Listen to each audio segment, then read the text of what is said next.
আইসাই এখন আর ছোট্ট ছানা নয়, তারা এখন পূর্ণবয়স্ক ঈগল, সাহসী, ধৈর্যশীল এবং টনির মতো মায়াময় হয়ে উঠেছে।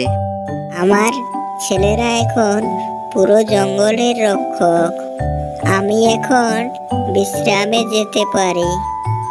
তুমি বিশ্রামে যেতে পারো মা, কিন্তু আমরা সব সময় তোমার নিচেই থাকব। একদিন সকালে জঙ্গলে ঢোকে এক ভয়ঙ্কর বিপদ।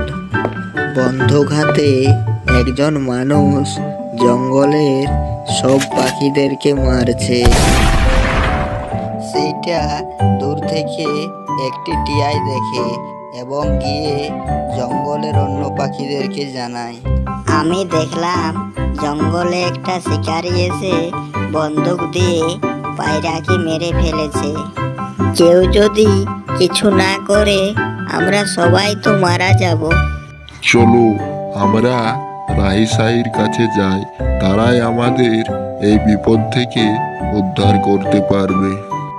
এই বলে সব পাখিরা রাইসাইর কাছে যায় আর গিয়ে বলে, রাইসাই, আমাদের বাঁচাও, এই জঙ্গলে এখন অনেক বিপদ।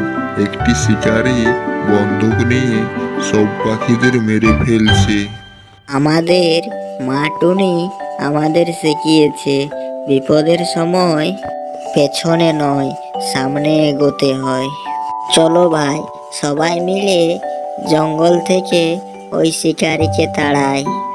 রাইসাই গিয়ে ওই মানুষটির মাথার উপর তাদের ঠোঁট দিয়ে আঘাত করতে শুরু করে। ব্যথার জ্বালা সে সহ্য করতে না পেরে জঙ্গল ছেড়ে পালিয়ে যায় আর বলে, এই পাখিগুলো তো বাঘের মতো, আমি আর এই জঙ্গলে কোনোদিন শিকার করতে আসবো না। সব পাখিরা আনন্দে মেতে ওঠে আর তারা টুনির ছানাদের প্রশংসায় ভরিয়ে দেয়। টুনি, তুমি তো শুধু মা নও, তুমি এই জঙ্গলের গর্ব। আমি গর্বিত।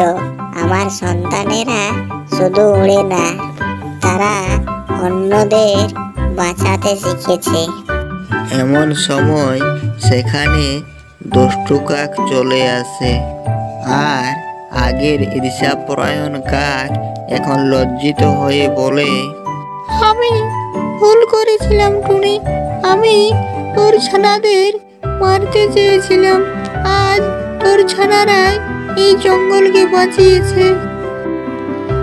কাক আঙ্কেল, আপনি চাইলে এখন থেকে আপনিও এই জঙ্গলে থাকতে পারেন আমাদের সাথে। ভুল স্বীকার করাই সবচাইতে বড় সাহস। এখন থেকে এই জঙ্গলের সবাই আপন, সবাই এক পরিবার।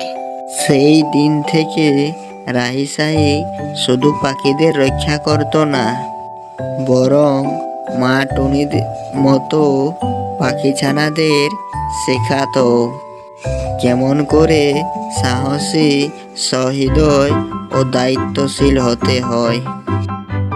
মা, আমরা তোমার শেখানো পথেই হাঁটবো।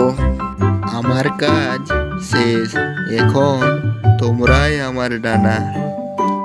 আজকের গল্পটি এখানেই শেষ হলো। আবার দেখা হবে নতুন কোনো গল্প নিয়ে। যদি এই গল্পটি ভালো লেগে থাকে তাহলে একটি লাইক করুন, আর এরকমই মজার আরও ভিডিও দেখতে চ্যানেলটি সাবস্ক্রাইব করে আমাদের পাশে থাকুন।